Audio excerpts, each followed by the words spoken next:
Hey everyone, welcome back to another 31-minute podcast. Morning, Jordan. Good morning. Morning, Jackson. Good morning.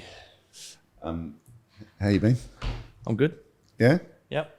Jackson, good? Yeah, good. Yeah. Excellent. We were talking yesterday about designing life, Yep. you and I. And I think sometimes, let's talk about going all in, what that actually really means. Because, there's lots of people, whether it's real estate or I was talking to another business person yesterday and she's got all these plans for her business and things. And I was saying to her, let's talk again in 10 years' time and to see where you're up to, because it's probably 10 years before you're going to get the momentum you really want. She's like, 10 years? It's a long time. Yeah, she's saying, I've been in it 2 years. I'm like, oh, well, let's talk in 10 years.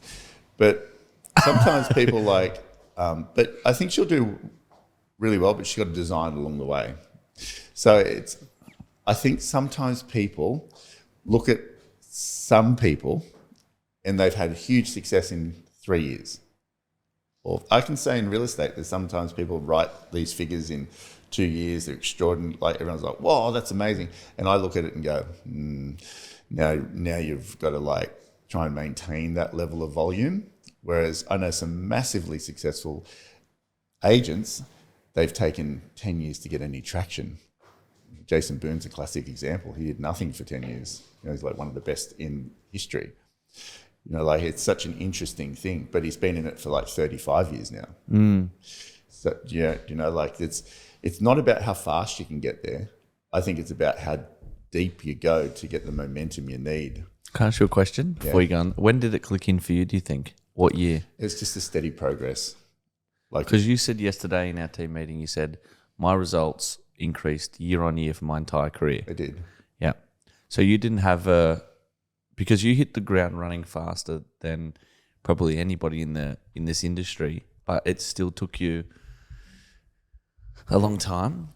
Do you think it was because, so take me for example, I'm a natural, throw me in the mix with people, I'll click, get along with people, got that personality that you can sort of create a bit of stuff straight away. But you were probably more shy guy, come from the underworld, probably terrible looking suits, 6'5", looking scary as hell, trying to be somebody that probably wasn't you at the time. Do you think that's why it took, you had hard work, but with everything else against you? Well, probably. But I just went there. I only had hard work to offer. Yeah.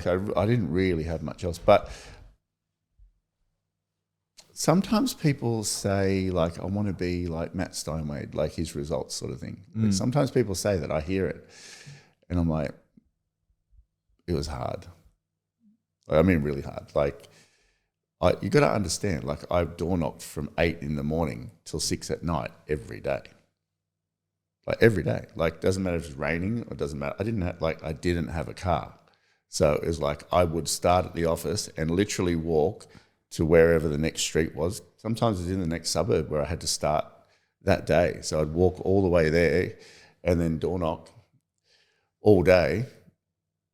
Yeah, I didn't take food or anything. I didn't have any food. I wasn't prepared. I didn't have a home exactly. So I used to just walk all day, not eat most of the day, just ask people if they want to sell their house. That's all I did. And then I was I thought, well, maybe I should send letters out as well. Because there was no training. I didn't have any training. No one even knew what they were doing in the area that I was. It was this little country town.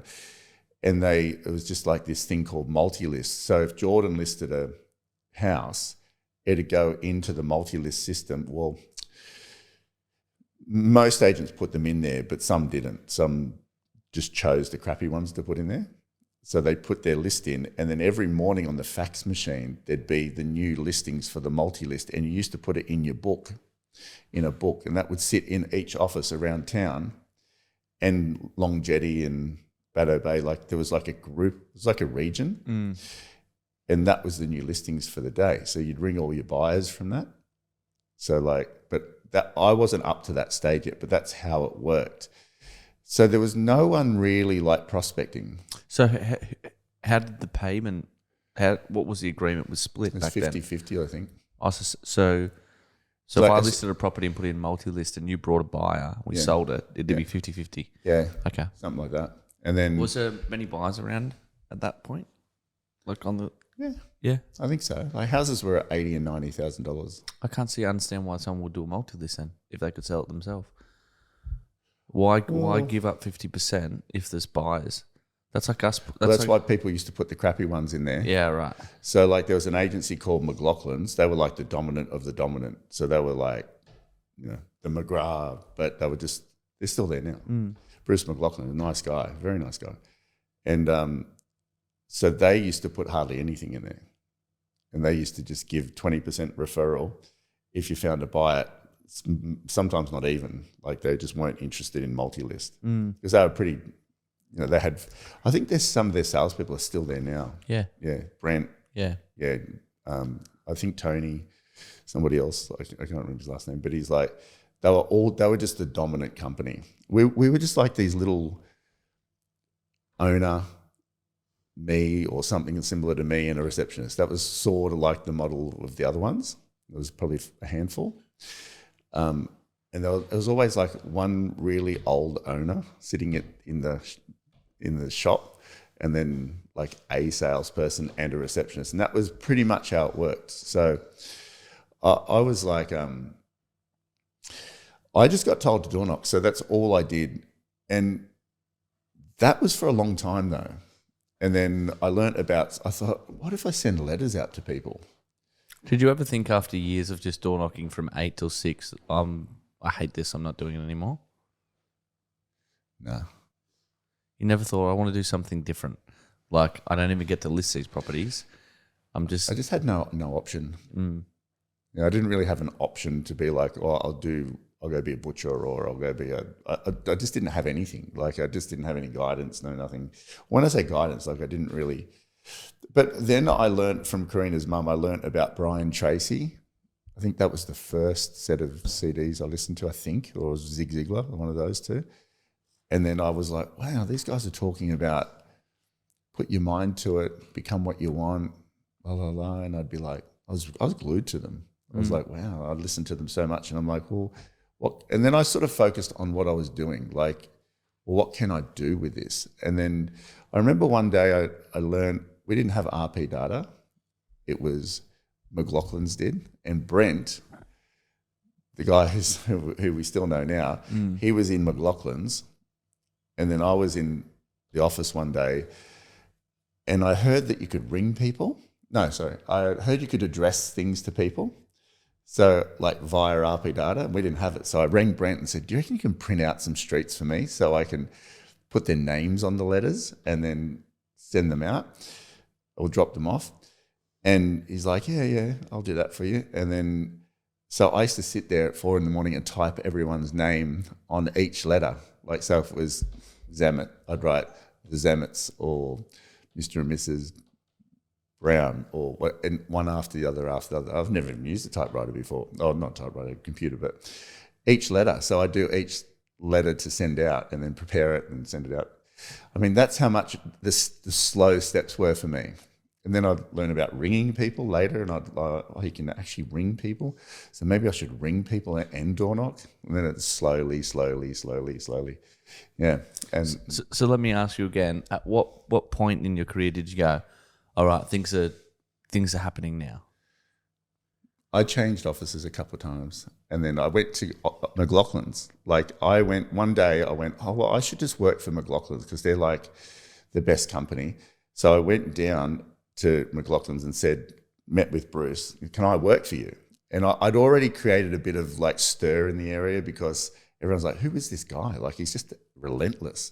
Because I was just, non-stop. And the companies that I worked for one called Coastal Waters Real Estate, which was the home office where I started. Then I went to Peter Brand Real Estate across the road, and each one of them started to sell lots of houses when I was there because I'd find so many listings, like out of control amounts. And I'd just be like, just kept doing that. But McLaughlin said, Jackson was on his way then.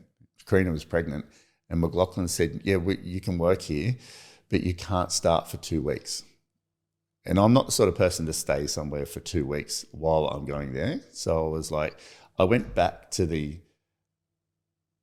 I think it was before, at Peter Brand. I said, do you reckon I could become a partner of this office one day? Because I used to redesign the signs and everything. I'd be like, oh, let's make the signs look a bit better. You know, the ones you used to put in the ground. And he said, nah, never. That's what he said to me. Nah, never. I was like, oh, okay. Like, never? He's like, never. I was like, all right. He said, no, this is just me and my son, not you. And I'm like, okay. Well, that's why I went to McLaughlin's, actually. I went to talk to them.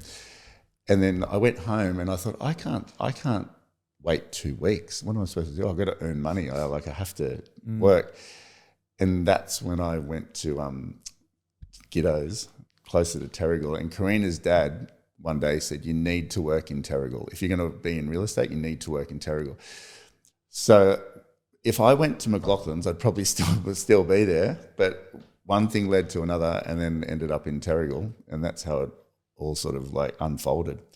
Yeah, so it was like... You went to a lot of different real estates. I didn't realise that. Yeah. So you went to that, from that lady to McLaughlin's. No, to Peter Brand. To Peter Brand, to McLaughlin's. No, I didn't go to McLaughlin's because they said 2 weeks. To Giddo's. That's right. I left Peter Brand, and then went to McLaughlin's. So I didn't have a job. And I was like, well, I can't do that. So Stephen Giddo's put me on up at Erina Heights. I used to work in a little shop at Erina Heights up the top. And it was just the worst shop in the world because there's nothing there, like zero. You know where it is? Yeah. Where Benvino is? Back then, there was just nothing. It was like 25 years ago. And then I stayed with him for a while. Then Karina's dad said, because Jackson was being born. And I'm like, I've got to make something of myself. And then I went to work for Tim Andrews. And I went for a job in Terrigal and the guy said, no, you can't work Sundays because I was Mormon. And he goes, you can't work Sundays. You'll never succeed in real estate ever. Like you don't even bother. That's what he said to me. And I was like, oh, okay. All right. Well, then I went to see Tim Andrews and I sat down and I said, listen, I can't work Sundays, but I'll be the hardest worker you've ever seen 6 days a week. You got me 6 days a week. I'll just work around the clock. I guarantee you I'll become the most successful real estate agent you've ever seen. And then he's like, okay. And they laughed at me. You ask Chris Andrews. Yeah, he laughed. They both went, this guy. It's like that. And then Tim, one day, because Tim used to say like list options and things, and it was the best thing ever because he made me list options. I didn't like them. But one day I said, because I was always listening to stuff, like always. I was listening to Genman System. I was listening to Zig Ziglar, Brian Tracy, Tom Hopkins. I was just non-stop listening. I do nothing else but listen to the tapes. And one day I said to Tim, why don't we offer a service guarantee that if people are unhappy, they can terminate the agency agreement on the spot? He said, that's the dumbest idea I've ever heard. People will just like cancel their agreements. And I said, well, not if you're doing a good job, they won't. He said, nah, that's ridiculous. I walked out of the office that day and I said to Jamie, let's start our own business. I can't do this. I said, let's just start. We had no money, nothing. He's like, are you serious? And I was like, yeah. I said, let's just start. I reckon we can give this a crack.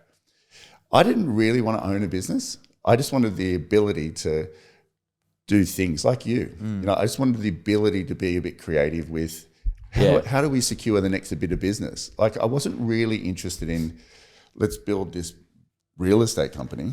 I didn't really understand business then.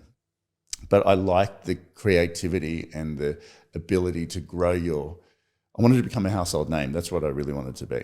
Yeah. So, but it was a long time. You know, long time. And I think the whole point of what we're talking about now is like, I think sometimes people want it just so quickly. Like, you know, they look at a Josh Teslin or these people who do it real quick, or we've seen other people come along and just go, poh. But I don't know. Like, I think I never really thought, you know, do I need to be any particular place? I just kept slowly moving towards, like, if I had to prospect, I'd prospect more than everyone. If I had to do letters, I did more letters than everyone. If I had to think about branding, I'd do more than, you know, I was like giving it 100 times more than most people around me were. Yeah. So going back to all in, is all in different for different people? Yeah. That's what I was yeah, like your all in that. and my all in's completely different. Like you're all in, but you're different. Yeah. Which is not bad. It's just, it's probably the way you see it. Is because is all in different for different personalities. Yeah. Well, I love it when you say if everything just stopped Like you'd go sit in a caravan in Terrigal and just start knocking on doors. Yeah, I would. I find that so Yeah. inspiring to hear. Yeah. Because it's such a big thing. Yeah, like if everything went sideways, I'd get a camper van and put McGrath on the side and off I go again. Like even on that, like I think people search for stuff that's like I would never not be a part of McGrath, like ever. I don't need to own Matt Steinway real estate. Like we've seen agents go and open their company and put their name above the door because they're so ego driven. Like they want to see their name above the door. Whereas me, I love being a part of something that's, I think, got momentum and means something to me. You know, I genuinely love that brand. I think it's really good. We get questions all the time about people say, should I leave? I had one 2 days ago. The lady said, should I leave the company I'm at because I've been offered to go assistant with Ray White, person over here.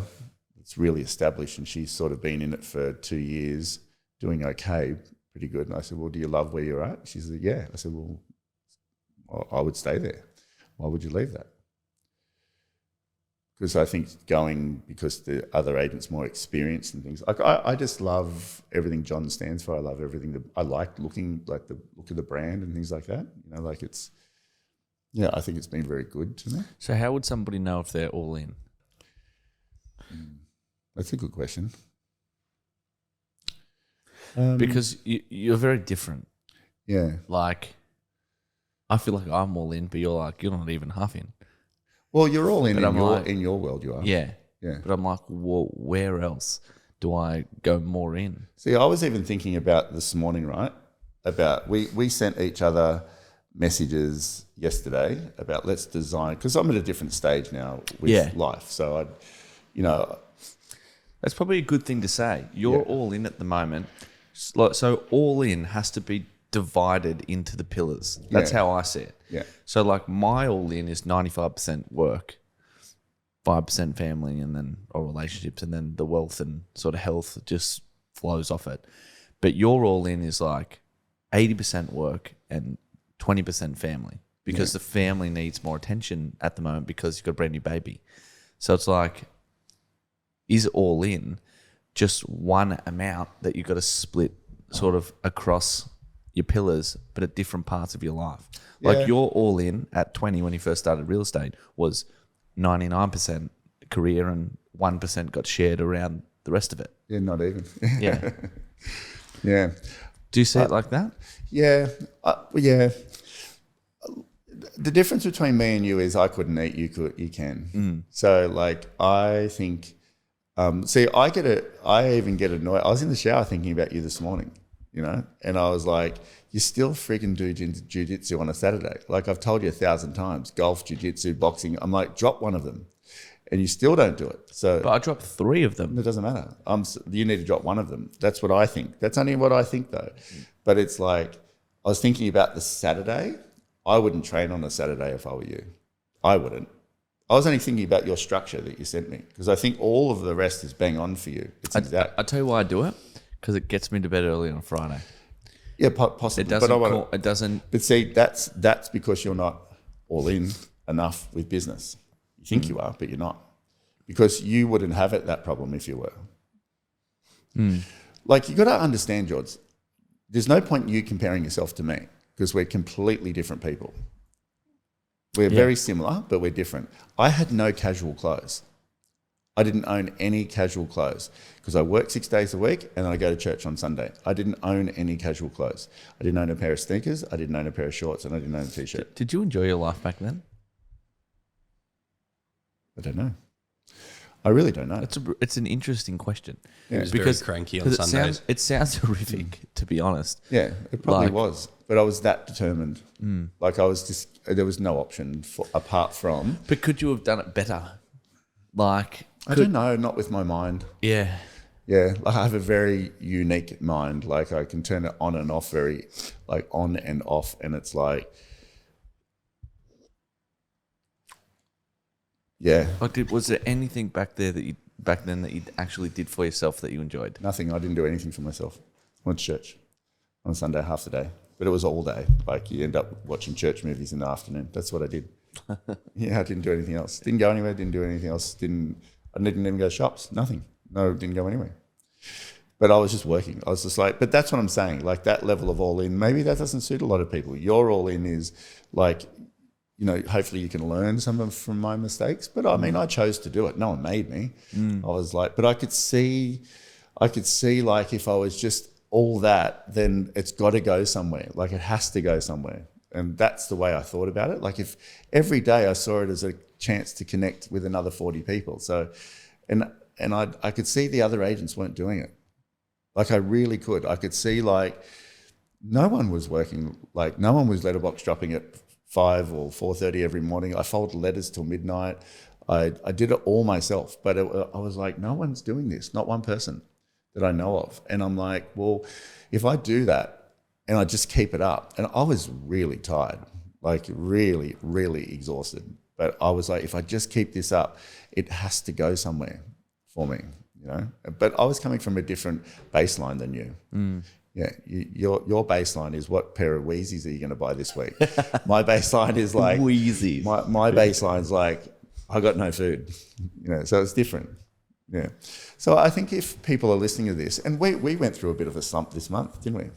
What's the worst? Trying to think about it. Yeah, we did. But the thing is, for me, I look at it and go, all right, well, what do we need to do? We need to double down on what we do best, you know. And something magical happens when you double down on stuff, whether it's, you know, in the gym or whether it's with your relationship or whether it's work. When you really double down, and I think that's a lot of people, they struggle with that. They want to, but do they really do it? You know, what does that mean? Like, I'm not talking about prospecting for a week. I'm talking about prospecting for a year, every day, making 30 connects non-negotiable. That'll go somewhere. You know, 40 connects 5 days a week for a whole year is almost 10,000 contacts. If you just did that one thing alone, made 10,000 proactive contacts a year, your year would be pretty good. You would, I don't know about double your business, but you would almost. Yeah. So if you did that in all areas of what you had to do with buyers and things, I just think a lot of people, like, it's that uncomfort thing. Like, it's not comfortable to sit there calling people you don't really want to call to try and find business or start a relationship and then nurture that for a number of years till they sell their house one day. It takes a lot. That takes a lot.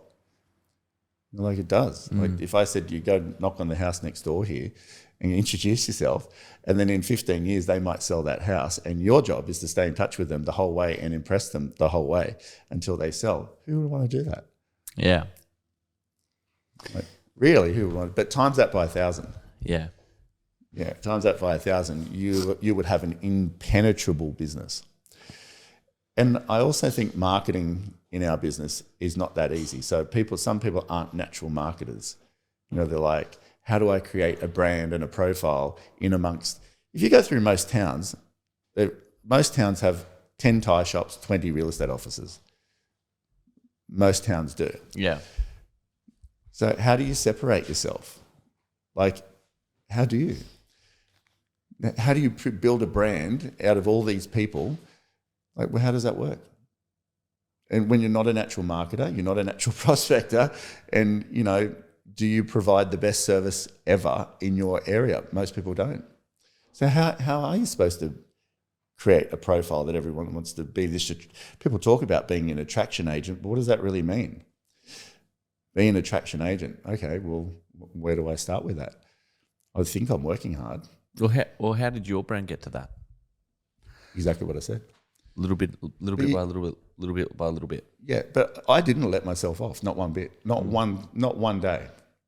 I let myself off, not one day. I'm going to go hang out at the beer garden.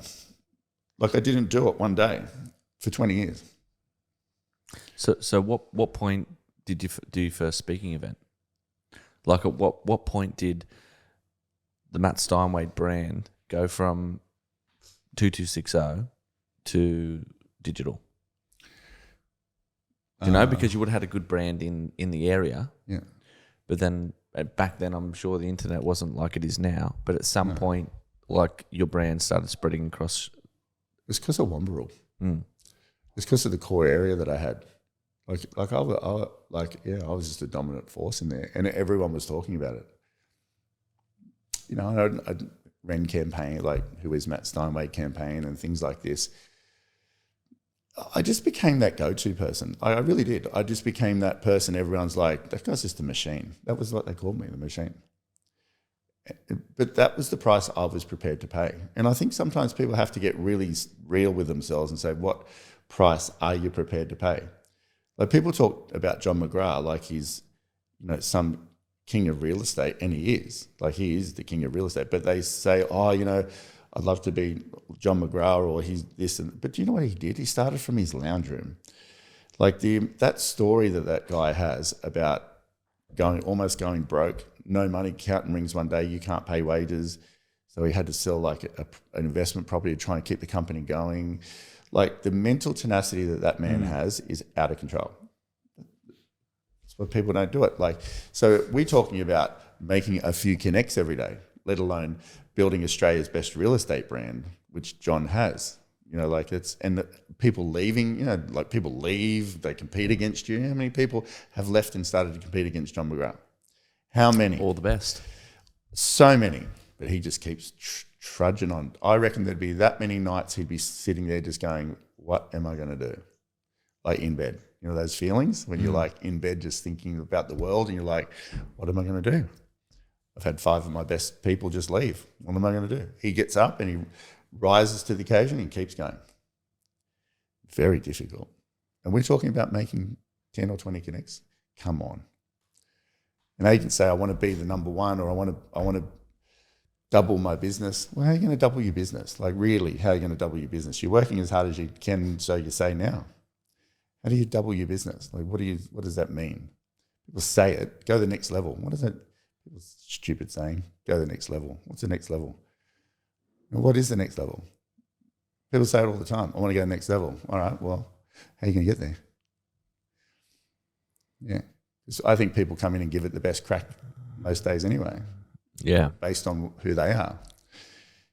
Like if you're an agent writing $500,000 and you want to write $1 million, okay, that's great. But what does that actually mean? What are you going to say no to say yes to more things doing that? That's what it is, isn't it? Yeah, what are you going to say no to? Well, you won't give up this freaking jiu-jitsu on a Saturday. Like, my goodness, I would have done that 6 months ago because I said it, Steve said it. Saturday is like, boom, that's what I would do. Yeah, but you're different. You want to do that stuff. So that's fine with me. You're doing very well anyway. But how do you create what do you want? What do you want to become? What do you see in your mind? I text you what I know, but what do you see in your mind? Like when you look at you in 5 years' time, what do you see in your mind? I'm like a bit of I see myself as like a bit of utility, like phenomenal real estate agent for the area, but also involved in a company in a sense. And people are going, like, that guy's such a good boss. He's such a great leader. So fair, we'd like go to war with him. Plus have a really good investment portfolio that people look at and go, how did that guy build that investment portfolio at that age? Like, that's unbelievable. But also be like the person for my family that they're like, just if you need anything, like Jordan's just got it covered. That's kind of what I am now. But I see it as a bit of a utility. Mm-hmm. Like there's different. You were only one goal.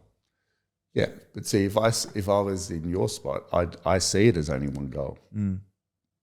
That's all income based. It is all income based. Yeah. So I would see it as, how do you become the most phenomenal real estate ever to walk on Australian soil? That's what I would look at myself.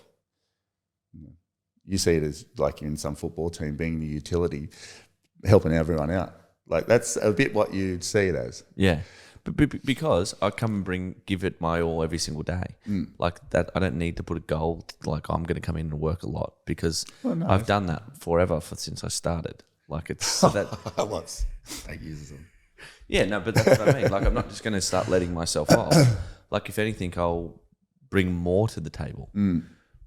But I don't feel like I need to put an output goal because I feel I'm always doing as much as I physically can. Yeah, but that doesn't mean like it's not tweakable. Yeah, it would be tweakable. If you asked me what you need to do based on what you said then, so like that's that's a sheer performance goal. But everything that you said runs off your performance at work. That's what I think. Well, our performance, yeah. Yeah, but that's what I'm saying. If I was you, I'd be like looking at how do you become the leader in the team that's going to get the next bit out of the team. I'd pay attention in Monday meetings. Get off your phone. I would. I'd be like running that team like an absolute machine and saying, well, what does everyone need to do for this to go up 20%? Yeah. That's what I would be doing. Yeah. It doesn't mean you got to work more. Sort of, maybe work differently. I'd stop lunches altogether.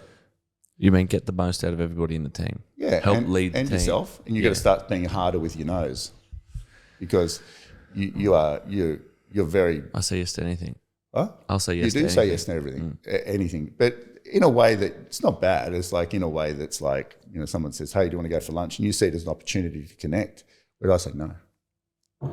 Yeah, but you and I, we spoke about this the other day because I went out to dinner with friends of ours, also developers. They're running a great business in our area. Like, your brand is built around exclusivity, and no one really knows who or what or where you are or what you're doing. Like, there is that, it's like that unknown, isn't it, about Matt? I have the complete opposite. Yeah. Like, I'm the known. But you think you need to be like that.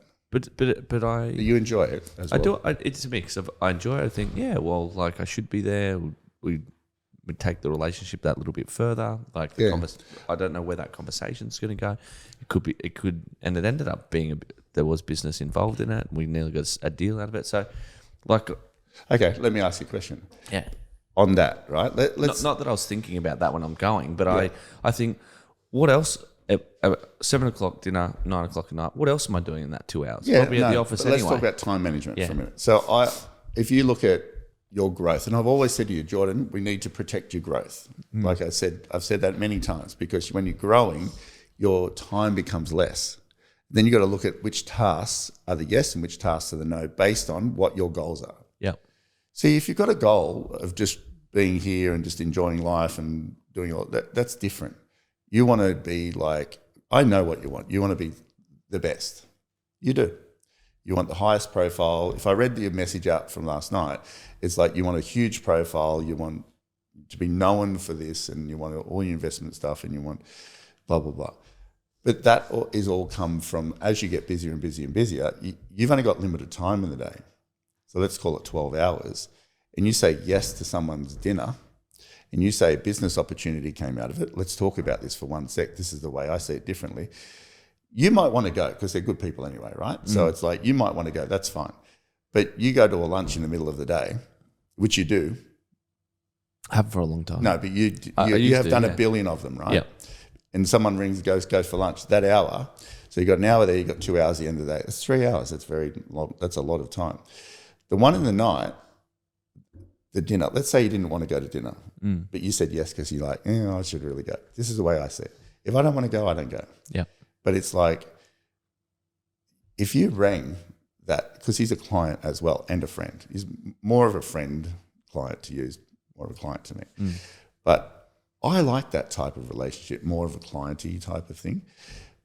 If you rang him and said, hey, do you know anyone that wants to buy a unit? Because that's what came out of it. If you just said, hey, I've got a unit that's just come back on the market, you don't know anyone that wants to buy a unit, what would the answer be? Yeah, we do. Yeah, it would be. That just saved you 2 hours. That's the way I see it. Yeah. You know, and it's not that like don't go to dinner, but I just think to myself, like, can I actually devote that time and still have enough energy for the next day without upsetting the flow? You know, that's why I say no so much. And do I miss opportunities? You say no so much. You say no to everything. Everything. You know who I learnt from? John McGrath. Yeah. That's who I learnt from, because he just doesn't socialise. And I quite like that model.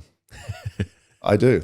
I do see people, from a few friends from time to time, but it's like we just have, I just see time as such limited resource every day. And what are you going to get out of it? And it's so, I love the saying, a hard no is better than an easy yes. I love that saying, Because to sit in front of someone and say, no, I don't want to go to dinner with you, which I do often, I actually am just being truthful. But I see it as protecting my energy and time, because I've been where you are, where I've been pulled so thin that I'm like, I don't know if I can keep going. That's the difference. I've got like a bit of a different reference point than you.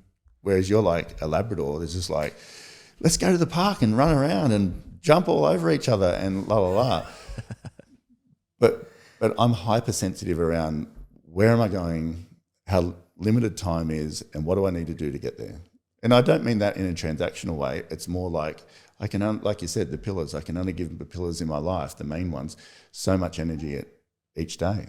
You know, it's like this morning, I didn't do cardio today. I did ice bath and breathing. I put the podcast over cardio. You know, so I take that out. That's how rigid I see things. I won't do cardio today. And I've got a Zoom call tonight at 6. I won't train this afternoon because I put the Zoom call over the training. I don't try and squash it all in. And I think when you squash it all in like that, you don't do it properly. Yeah. That's the difference. Like with the way I see things now, I'm like, this hour, what am I going to say yes to? What am I going to say no to? And I protect it. I think when you protect your energy so much like that, your day seems to flow a little bit more. Why was our month not that good last month?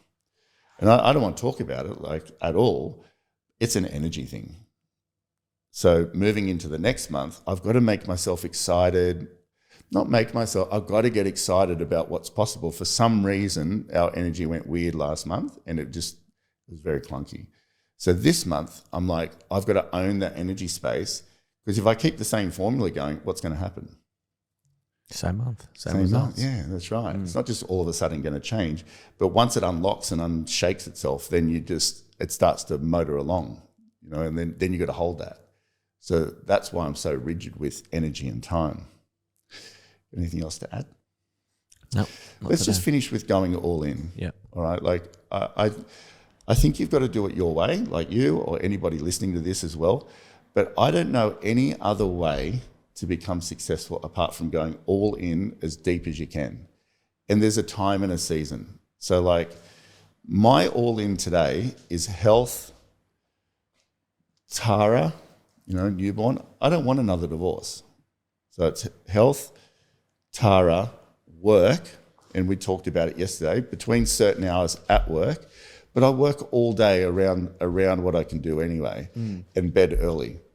Like that's my all in now. Why? Because my energy is protected. You're all in at 20, are you 29 yet? 2 months. 2 months, yeah. You're at 29 years old, your all in is? Yeah, 95% work. Yeah, that's right. I said yesterday, 7 till 8. Yeah. Most days. Most days. And then enjoy Saturday rather than being some chaotic mess. Yeah, that's true. Thursday, leave at 5 to go and see Cookie, and Sunday, just try and have a family day. But you end up being on the phone all day Sunday anyway. Yeah, you work, like you're doing very well. I know I give you a hard time, but I'm very proud of you. Like you're doing very well. You're doing great things. You know, you're really giving life a big push. You're going to achieve your goals. I can see that. But I think now it's time for us to dial it in a little bit more as well. So what can we do? So when you dial it in, you got to think to yourself, you can't stretch time, but you can say no to some stuff. So I'm going to start saying no to some more stuff at work and go maybe a little bit deeper in the prospecting side of things, just a little bit, and turn my calls up a little. I said it to you yesterday, I want to increase my appointments a little bit. Yeah. Stuff like that. So I think when you look at it that way, all the time in a season, where are you at right now? If you want to increase your business, you got to make business 85% of your time. Like there's no other way around it. Like to you, say no to lunches and say no to taekwondo or whatever it is on Saturday. And you'll be right. And stop wearing Wheezies. Yeah. But for me, like health is so important. Like I want to meet the best version of myself at 55. I'm going to meet that person one day, and I'm designing it each day. That's what I'm doing. But I want work to be just as important as health, not just all work. Because you can be all work now. It doesn't mean as much to me now. Like if I was just all work, whether we're number 1 or number 2 or number 3, it doesn't matter as much as long as we're doing our best and you guys are growing and everything's moving. Whereas before, being number 1, it was all I cared about. Yeah, being number 1, more because of like that gave me a track to run on, not because I was like, yay, look at me, I'm number 1. I was like, what's it going to take to get there? And that's where I gave all of my time. So if you want to go all in, be prepared to say no to some stuff, and you watch what happens. The yes side will grow so much more, and it'll say yes to your goals.